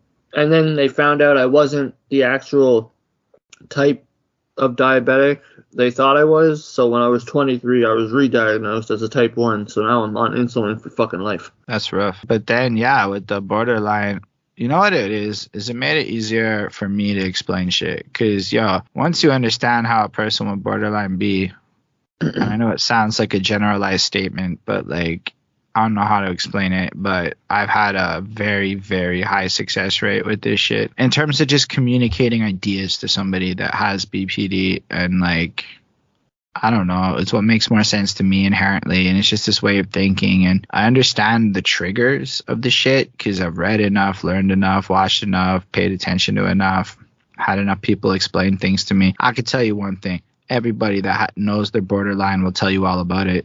So, yo, just by like virtue of it, you learn so fucking much. But like, I care because like it affects me personally, so I learn a lot about it. And like, you start to adapt, I guess, how you explain shit to people that are neurotypical versus how to explain shit to people that are not. And it's super divergent. So once I understood how to react to his triggers, and I could be like, nah, you tripping, and explain some shit like, nah, look what's happening right now, let's address this as it's happening. You can like move past that shit, and it makes it simpler. And I think that a lot of people who do deal with family members or friends that suffer from BPD should realize that they should do that in that moment. They shouldn't just hold it back. Hold the fuck on. It is told. Problem is that like the person with BPD acting like a fucking shithead, and like I've had people be hiding behind it. Like on the other hand, it's like it's got to be an equal exchange. The person with BPD has to be way more empathetic, I think, because they have to be self-aware that like the toxicity that comes from some of their temper tantrums that are unjustified is like fucking way out there.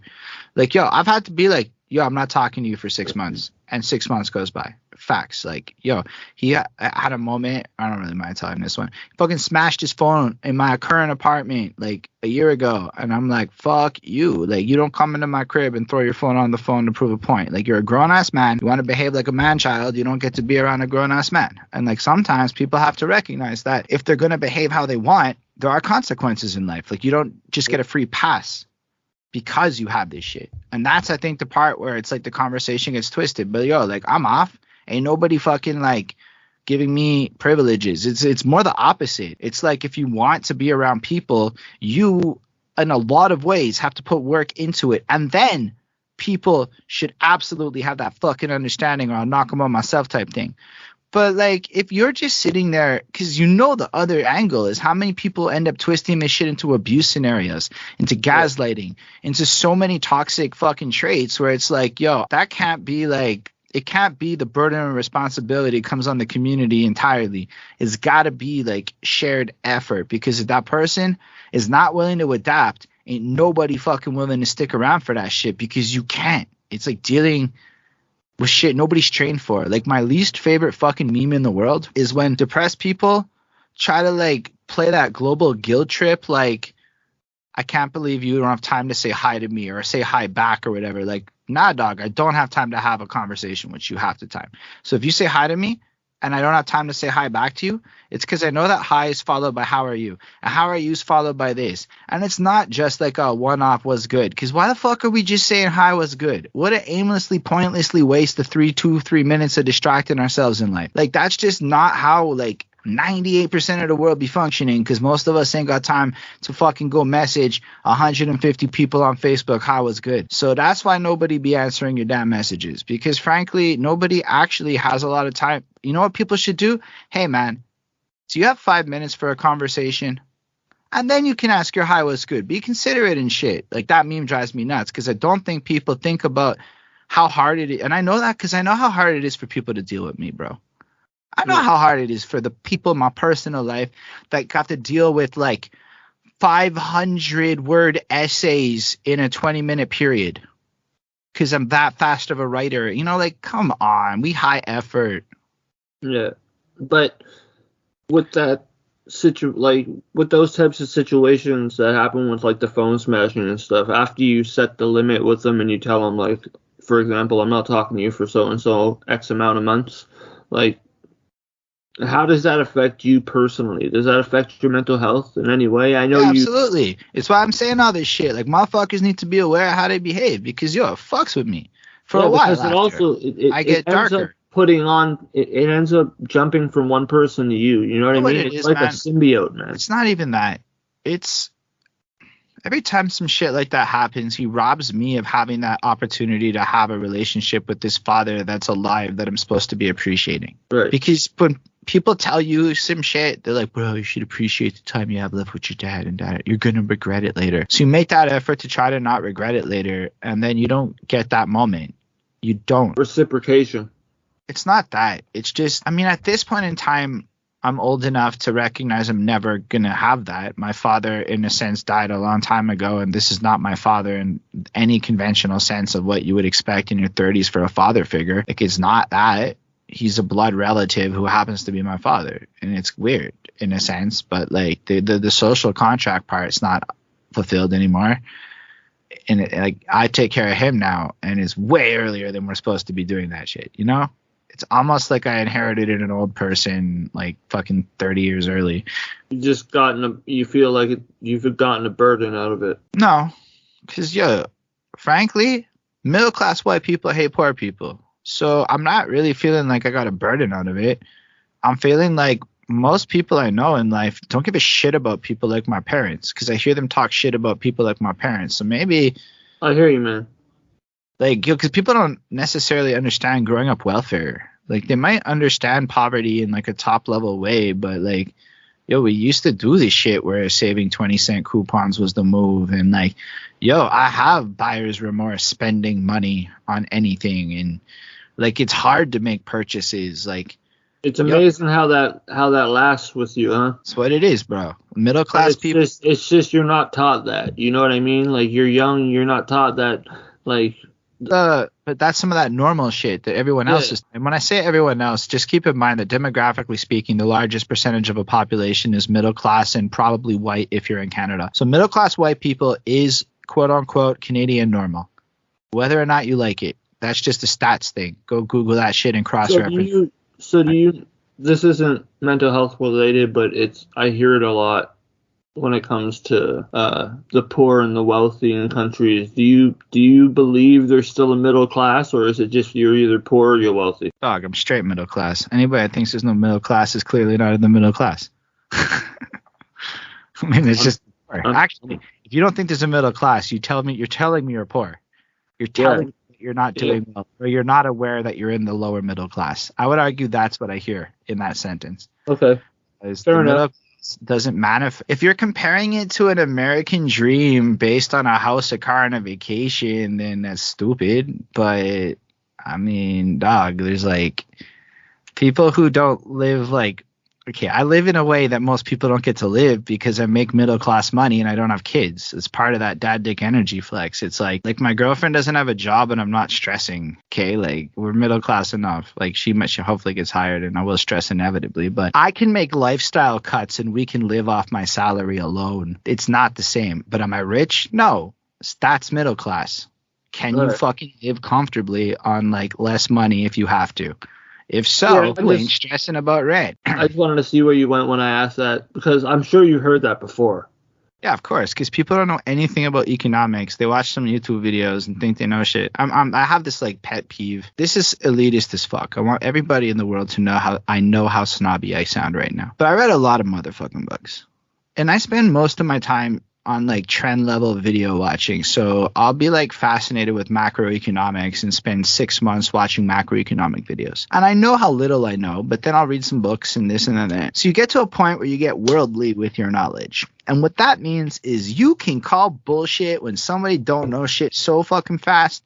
You know for a second when somebody does not know a damn thing about like something like macroeconomics, which is the systems part, not the individual They just repeat like a thing they heard once and think they know everything.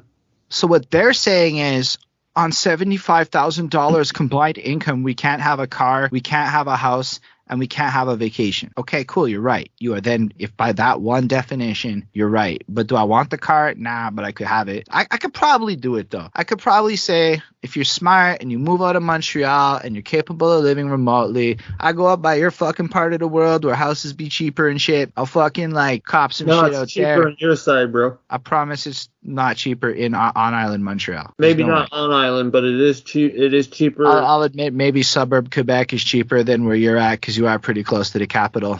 Like maybe in the countryside, like in like Russell, Castleman, Embrun, and all that. Like yeah, that shit. That's what I mean. Like your suburb shit's probably doing a little better than Chateauguay. Even Alexandria by you. Well, in the middle of us. What I'm saying is, like, there's ways to pull it off. If me and my girlfriend, what we were making collectively before COVID, yeah, we could have pulled it off if I just gave up drugs. Like, that's middle class, is you have the luxury to waste money. And I still have an RRSP. So, like, I don't know. To me, that doesn't feel like my friends who are on hourly and don't have private insurance and all this other shit. You're certainly blessed compared to like a very high majority of people. Big facts. I am above Trudeau's fucking average Canada line. Yes. Like he said, the average, yeah. I'm above it. Am I crazy above it? No. But I'm above that number. So I know I'm doing better than at least half of Canada because Trudeau told me that. And I'm in Montreal, so that number go farther. Our weed be cheap, my guy. Yes, it is. That's why I go to Gatineau to pick mine up. I've never gone to Gatineau consciously. Oh, that's not true. One time I stayed at a girl's crib in Gatineau. Shout out, girl. That's that same ex from last time. She's amazing. Twice in this interview. Shout out ex. Yeah, it is Erica. She's one of the most impactful people in my life. Like, that's the thing is when you have people like that hit your life, they hit your life heavy. Yep. She came in when nobody believed in me and showed me what another version of life is. I don't know if she's ever going to hear this. I don't really care that much. So do you think when you were with her during that time, she was helping with your mental health? I don't know. But I can tell you that she did something that I don't think a lot of people know is important to your mental health. And this is why I tell you to travel. It's if you can't dream about a better life in some way, you're not really going to believe you can have it. Because if you can experience it, even if it's because your dick is enough to impress this girl, I'm being crass. At least you have character, man. I love it. Like, if that's what it is, and let's say I had a good run with rich girls when I was a poor-ass, fucked-up white boy pretending I was a rapper, and this girl's parent, there's more than one, parent's doing really well, all of a sudden, not this girl, but the girl before her, or two girls before her, like, her dad had like a house in Beaconsfield on the water, and like in the basement there was a bathroom, and the bathroom had 3 rooms, bro. Like, we had sex in 3 rooms of this bathroom. Like, I don't know if she's gonna want me saying that part, whatever, but like, bro, the bathroom had 3 rooms. I've never heard of that, but you fuck in a bathroom with 3 rooms and shit when you're like 19 in some house that's way bigger. It changes your life a little. Bro, that basement was literally bigger than like my fucking apartment. Anyway, this girl, her dad is like an entrepreneur, owns a successful business in Ville Saint Laurent, has this office, and they brought me into this little world and showed me a different pace of life that had more, I guess, success in it than what I had tasted. And then as time went on, I found other snippets and versions of that. And then via my day job, a lot of it. But yeah, I would say that as part of mental health, I don't think people put enough value on actually, like faking some experiences to get a taste of what the fuck success is. Like, yo, I went to Pakistan and I got to buy 8 people supper. You can't talk to me about anything like that until you've done it. You think you know what you want to feel like until you've done it. And you didn't feel it. Like, it's $20, How's that bro. feel for you? Like, I have to get rich so I can do it again. See, that's the type of shit that people who are like trying to manifest to get to that, not even worrying about what's in the bank level, is what you should want to do with the money that you're not even gonna really even spend. Is want to be like, spend money, bro. What, you think I'm gonna hoard money? What kind of corny shit is that? Fucking flip that money. But like, but I don't want to spend money on people. I want to hire my boys. I want to like actually be that dude. But the thing is your relationship with money different when you, how do I put it? I took this guy to a restaurant, and to me it was whatever. This was like, I was brought to this restaurant because they figured white boy could handle this food, to be honest with you. It was more mainstream. Tourists like me would eat here. So we could argue it's one of them places. But it's still like a lot of money. And I found that out when I took this guy to this restaurant and he told me he'd never eaten there before. And like, bro, he couldn't afford it. Like this restaurant was like me taking him to like the fanciest shit in like Ottawa to you. Like I'm taking him there on a company dollar type shit. And it was my dollar. But like in my head, it was like nothing. And it blew this guy's never going to forget me, bro. Kind of like what you were saying about famous people's interviews, but I didn't do it on purpose, okay? It just happened because I couldn't speak Urdu. So I couldn't order food. And the only way I was getting some fucking grub in this moment outside this hotel was if this homeboy drove me to this place and we sat down and had this nice meal together. And it cost me $20 fucking with crazy leftovers and shit. And it blew his mind. And little moments like that are always important, man. Tip some guy $1 who probably fucking cried after, because $1 to me is nothing. Yo, and part of it's cocky. Part of it is like, at least back then, it was flexing on him. And you know what? I do want to be rich and flex on him. I don't know if that's immoral. But if I get rich, I want to like flex by charity. I want to be a philanthropist. That is my biggest life dream. And I know that people who don't like money literally can't conceive why trillionaires should exist, and I get why Elon Musk and them shouldn't exist, but you don't hear about the good ones, and that's the problem. But they exist, and you should go fucking Google these people that make change that you've never heard of. There was this guy at this church I grew up in. I ended up fucking his daughter, so I really don't want to say the names. But like, his whole business model was like super successful calculator company or some bullshit. All he ever did was give back with that, bro. Like, God told him you're only allowed to make this much money. Everything else give back. And he did. And I saw that in real life. So it's not impossible to get rich and not just be a good person. And then maybe somebody like me smashes your daughter, which is just what it is. But like, that's all, everything in that story is true. Even this, with the comical tone. I just think it's funny because how often do you actually get to say I fucked the dude's daughter in like the middle of a story? But like, in the bigger picture, though, like that guy's business is like hella honorable, and like he never fucked anybody over in his whole career, and he was a great guy, and he just gave back to shit. And you know why? Because he had money. And it's like, yeah, I kind of want to do that. Like, cool. Enjoy being poor and miserable and not eating for those people who hate money, or enjoy mediocrity and the status quo and shit. But all I'm saying is, like, I think people need to understand money differently, because like if you hate money, you're going to suffer, and if you suffer, you're going to be miserable, and if you're miserable, it's hard to deal with your mental health. True. How do you deal with your mental health? Your capitalism ain't going nowhere. Who fucking cares if you hate it? A hatred of capitalism lets you avoid the money game, bro. Learn about some crypto and make some cash or some shit. I'm not saying I even do crypto. Don't take that as financial advice, but at the very least, go learn about the shit before you hate it. Yeah, definitely. So back to you and about your demons that you mentioned. What other demons were you like? Do you battle with? Like, You said that like you spend some of your money on drugs. Is just that weed, or are you talking like? Nah, I've never been an addict like that. I love me Okay. weed though.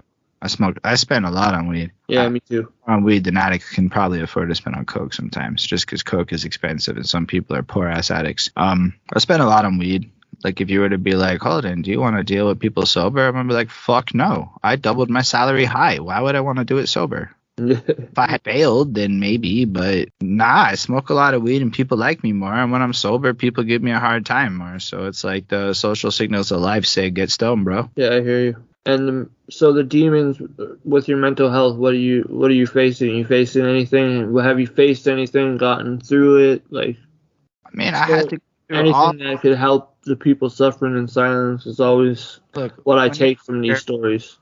The one thing I can tell people that might be helpful is you will actually calm down more in your 30s on some biology shit that you might not agree with, but like it's harder to be mad like you were. And I don't know if that's good or bad. Because, like, I don't feel the passionate rage I ever once felt. I don't know that I ever will to the same way when the emotions just flare. And it will change. Every one of you. It's just part of getting older. And so that's something to know. Because I know a lot of people be, like, in these moments and thinking it's forever and ever going to be like that. And, trust, it's forever and ever going to be like that. Except for the part where it's harder to be mad. Like, really just be mad. You're going to get all kinds of other emotions, though. All kinds of shit's going to hit your self-esteem and value. And it's super hard to find purpose in your 30s. That's where I'm at right now, bro. Because when you're in your 30s, you're not mad anymore. You kind of get it. I know that you and me is doing the literal same hustle. So I see you get a Master Ace interview. Part of me is like, bitch, please, I want that fucking interview. The other part of me is like, I've listened to the Ace fucking song, so why do I want that? Except for the fact that if you could, that'd be dope. Fuck, I'm not going to turn that down. Don't fucking get me wrong. I will have listened to songs by then. Actually, he'd have a charming experience going through somebody who has never really listened to his music like that, because everyone else on his dick, and I've watched multiple videos like that. I've been saying you are, but I'm not going to be on his dick that it might be a really interesting interview. I'm like a firm believer that collectively we can do a lot more than individualistically, because believe it or not, I've just did the solo thing for so long that I'm tired of it. And I don't actually care. I don't need the glory, bro. I just want to hang out with people, and it'd be a lot better than by yourself in a room for fucking 80 hours a week. Because I did that shit for half a decade. Y'all don't even know sometimes what you want to commit to when you do your fucking like, I want to be a solo guy. You don't want to be a solo guy. You want homies with you, bro. Like, you really want a couple motherfuckers that are going to be on your team that'll, like, psychologically help you get through this shit. Because being solo fucking sucks. Like, it just sucks. So, nowadays, when it comes to your mental health, how do you deal with it? Like, what's the best way you dealing with it? I mean... And what kind of mental health is it usually? Is it just, just lows, or is it, like... At this point, I'm pretty fucking stable with it. I don't know how else to put it. Like, I'm so fucking...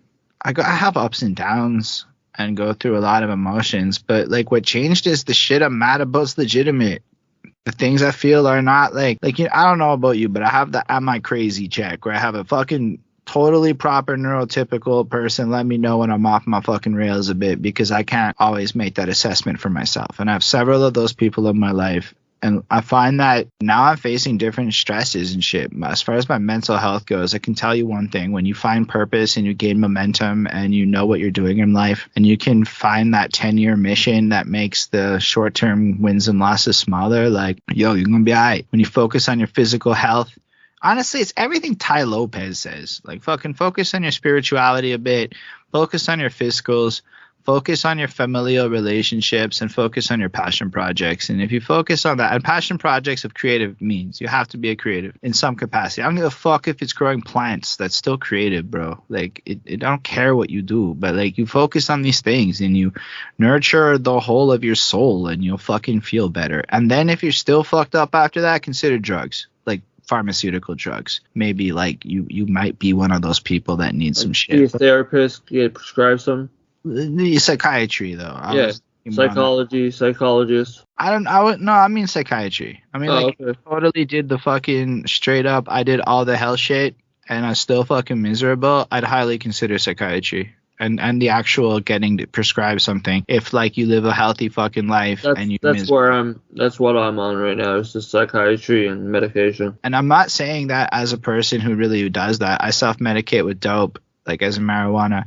Oh, I smoke mad weed too. And I tried pills when I was younger, but I had a bad experience with the system, so I don't really want to do it. But I'm also not in a phase where it's not working, bro. It's like everything working. Why fuck it up? You know, I don't need that at the moment. Now, should we ever get to it? But yeah, like I have moments like I deal with burnout. I'm going to be real. It's more burnout that I face. I don't know how to pace my life in a way where I say no very well. And the problem with successful operations is you just get more and more and bigger, and then you never stop. And unlike a lot of people, I don't fucking take the breaks because I know that taking the breaks is a problem.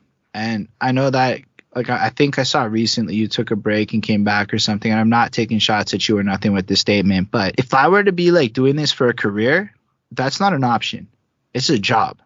And so taking time off isn't an option. And maybe that's a problem with when I'm on those like little like breaks and shit, it's the episodes I do, they're all pre-recorded, right? So like I'm not talking about you and your shit. No, I know what you mean though, but like me in general, just saying like those breaks are me just networking, just trying to get interviews for like next season or like car chats, and then preparing ahead of it so that way I'm like I got content to come. So I have to be able to always go live once a week minimum forever and ever, amen, no breaks. Yeah, man. See, it's just my lows are so bad with the bipolar though sometimes. It's just like, fuck. So I hear you with that, and I have all the empathy in the world, and I encourage you to do whatever you got to do to get that. When I think about the tiers of this shit, like in my fucking Drink Champs now, I know for a fact that nobody with that kind of money gives a shit. So I don't take those breaks.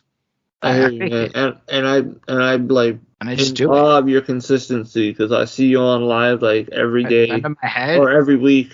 What the fuck happens when somebody dies and you get hit with a $15,000 fucking funeral expenses? Because I don't know if you know how expensive funerals are. Oh, I do. That's all I think about. I'll get to take a break. Because, here's nobody else is doing it. Like, in my family, there's nobody with a house that's going to die and leave me some fucking inheritance shit to clear my debt. Just no, like, anybody with anything. And the only people that have money have a bunch of fucking kids and shit. So, like, shut up, man. She got, like, cash, but, like, she has 5 kids. So, let's be fucking real. I'm a cousins ain't getting the 5-kid money. That's not how it works in life. So, I'm in a situation where it's, like, whatever I face is just a byproduct of what I have to build. So, in a lot of senses, it's, like, nice that so many people get to take a break. And it's actually a point of contention I have with a lot of people, low key. You don't know this, but every time I see somebody make a post like you did, I remember it. I'm like, that's some privilege. I don't know how else to put it. That's what it feels like to me. Because I don't get that choice. If I ever took that break, it's over. I'm done. You find that weighs on your mental health a lot? I find everything weighs on my mental health. I find the fact that No, that's a fair answer. Like, I find that, you know what really weighs on my mental health the most is when push comes to shove, gun to the head, I don't think I know 10 people willing to do what I'm willing to do. And that's the problem I face now more than anything else. It's the loneliness of actually being that guy. Yeah. Like, and I know how that sounds. I think I can relate to that actually in some way. I think I relate to that. Like, I did 140 something interviews this year. I released 70-something songs with more on the way, plus a few features, plus I did a few podcasts for other people, plus I did the live music streams, plus I did some other dabbly shit, plus I did the things in the park, plus I have a full-time job, plus I have a girlfriend, plus. So it's like, that's the level you're wild, isn't it? Professional artist is. I'm talking like a motherfucker making real money is living that life 52 fucking weeks a year, bro. Yeah. And the fact that I don't know anybody in my personal circle that gets that and is willing to like figure it out, I suppose, is often disheartening because it creates isolation for me. I am a lot lonelier than I ever was, and I don't trust that people are willing. It creates trust issues, you could call it. Not with the old shit, like fuck that hoe type shit. Nah, it's more like, bro, I don't know how much I believe that 9 of the 10 out of 10 people I talk to, I believe half of one of them is maybe somebody even close to where I'm at in 5 years. Maybe. Because that's how few people I know personally that I really think are willing to live the life required to do this thing the way it's meant to be done. It's not a hobby. It's a lifestyle. And that lifestyle is a grind. All right, man. I think we'll wrap it up. Before we go, let me get you to introduce the outro track. I only need therapy because they can't snitch. I think that's what I named the song. Yeah, that's off the same project, which Yeah, it's a bit of a progression arc. It's a lot more of the negative shit in the beginning. And one of the epiphanies I had this year was, people should maybe pay therapists because they legally can't snitch to your friends. That's the benefit. Like, that would be why I'd encourage. Because otherwise, bro, find a friend. And the chorus is really thinking outside the box, bro. But like the chorus is, I don't need therapy, I just need a friend. Whatever, you're gonna hear it. But like that's the first line. I don't really fucking need. I've never met a person in therapy that taught me a damn thing about myself I couldn't figure out on my own. All I ever needed was good friends and good people to really take the time to care about me. And I know no disrespect to therapists. Some people need therapy. Yeah, not even definitely. lying about that. So the song was named what again? One more time. I only need therapy because they can't snitch. Good track. All right. So we're gonna play that again. This has been episode 10 of season 2 of On the Line With. I'm your host, Hanley. We have Holden Stephan Roy out of Montreal, 514, my hometown. I want to thank you for being open about your father and things like that. Didn't mean to try and pry. I enjoyed learning more about your journey into music and the podcast. You have some really good advice for people. Even myself, I'm going to rewatch this interview later and pick off it. And thanks for coming on, and we'll be in touch soon. Cool, man. Keep doing what you're doing. I appreciate people who do this. It's really important. Thanks, bro. I appreciate it. Cool. Later, bro. Take care. Hey, yo! Shout out Mary Penguin Music, who over on Instagram has 24 free beats available. Go over there, give up your email address, download them, get your shit on, make your own mixtape. Let's get that shit. Y'all don't know me. This shit parasocial. Activities don't feel normal. Maybe I need therapy, feel horrible. Maybe I feel the pain of things very forceful. Sleep short to reach out and be vocal. Maybe I'm too weak to be less meek and plunge. Instead, it's real remorseful. I'm hoarse and cold, overwhelmed yet bold. Fuck around and break your heart. I'm told this attitude isn't worth working with. I'm bowled over. Other paths pure sourdough. Fuck it, man, I gotta go. Can't afford a funeral and nobody know when anybody get a no. They hit a low chart. Captain Ali, I'm told I'm the child that's called responsibility owned. I don't need therapy, I just need a friend. Someone that could give a shit regardless of my ends. I don't need therapy, I just need a friend. Someone who can listen, someone who can. I don't need therapy, I just need a friend. I'm so fucking lonely, the higher my life get. They can't relate no more, the higher that I soar. I'm breaking down new doors, they can't relate no more. They can't relate no more, the higher that I soar. I'll never stop, oh no. They can't relate no more. Hold my breath till my face turns purple. Isolated, dance around in circles. Empty my voice into the void. Small miracles getting destroyed by the mind games and the shady ploys. Maintain a facade, ride the wave, or remain coy. Anxiety kills the joy. Thursday night, another session, yeah, oh boy, what? Secret text message, relentless with the intent of protection. Mastered the art of deception. Left poison clouds that gate the heavens. See ravens with blood eyes, the crowd disguised. They telling me I'm hanging out with the wrong guys, but none of y'all are following. I was drunk and I was bawling my eyes. Cause my therapist is scared as shit. The way I slip and mix these chemicals to coexist and live with all these haunted gifts. Well, as I'm chasing bliss while I'm packing spliffs and I drift over dark plains in my brain, leaving the therapist with nothing to say. I don't need therapy, I just need a friend. Someone that could give a shit regardless of my ends. I don't need therapy, I just need a friend. Someone who can listen, someone who can. I don't need therapy, I just need a friend. I'm so fucking lonely, the higher my life get. They can't relate no more, the higher that I soar. I'm breaking down new doors. They can't relate no more, they can't relate no more, the higher that I soar. I'll never stop, oh no. They can't relate no more. I get why they pay for silence. Way too hard to filter through liars. People ain't self-aware, so they lie to themselves. No care, they die on hills cause the soul impaired. Like familial bonds and community is stand. We all fucking broken millennials, yeah. The ladder was tall, now we hopeless and wretched. Folk will in the wreck shit. I'm focused on recklessness, addicted to helplessness, battling myself to enhance my bliss. Rotten fruit in the breakthrough wineskins, bad apples in my circle cause I let them in. My ignorance still led this sin. My vigilance, why I'm still gonna win. Happiness, not a fish I'm fucking with. Yeah, this one was also not recorded live at twitch.tv/behind that suit. I know, I'm still plugging myself. It is what it is. This that mixtape series, this that written first written one. Shout out Mayor Penguin Music for the beats. Hopefully it gets more optimistic. Peace.